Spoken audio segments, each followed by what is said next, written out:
చేస్తున్నాడు తాజాగా? సంక్షేమం అంతా మానేసి ఉద్యోగాలు ఉంచుతామని పీకేశారు వాలంటీర్లని. అసలు మొత్తం నెగిటివ్ చేస్తూ తామిచ్చిన హామీలో ఒక్కటంటే ఒక్కట దీపంలో ఓడి తప్పించి ఇప్పుడు అన్నదాత సుఖీభావ తప్పించి ఏం అమలు చేశారని చెప్పి రాష్ట్రం సుభిక్షంగా ఉంది. శాంతి భద్రతలు ఏమన్నా రేపులు తగ్గినాయా, మటర్లు తగ్గినాయా, హింస తగ్గిందా? ఇంకా 4 ఎక్కువ దొంగ కేసులు పెట్టుకునేటువంటి పరిస్థితి వచ్చింది. పోలీసులు అప్పుడు ప్రభుత్వానికి బానిసత్వం చేస్తున్నారన్నారు, ఇప్పుడు ఏం చేస్తున్నారు? మరి ఏమన్నా ప్రజాపక్షంగా ఉంటున్నారా? అప్పుడు వాళ్ళు పెడితే కేసులు ఏమో దొంగ కేసులు, ఇప్పుడు మేము పెడితే చట్టబద్ధంగా పెడుతున్న కేసులు.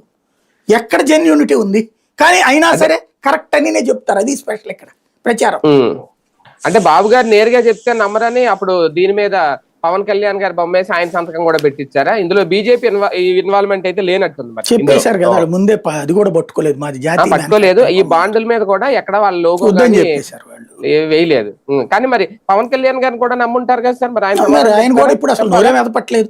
జగన్ దాంట్లో ఆ పథకం అందలేదు, ఈ పథకం అందలేదు, వాళ్ళకి అందలేదు, వీళ్ళకి అందలేదు అని చెప్పిన ఆయన అవును ఇప్పుడు ఎక్కడ ఎందుకు కౌలు రైతులు మొన్న సూసైడ్ చేసుకున్నారు?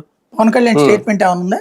అప్పుడైతే ఒక సూసైడ్ జరిగినా ప్రభుత్వం ఇట్లాగా వీళ్ళకి న్యాయం చేయాలని రాసేవాడు, ట్వీట్ చేసేవాడు.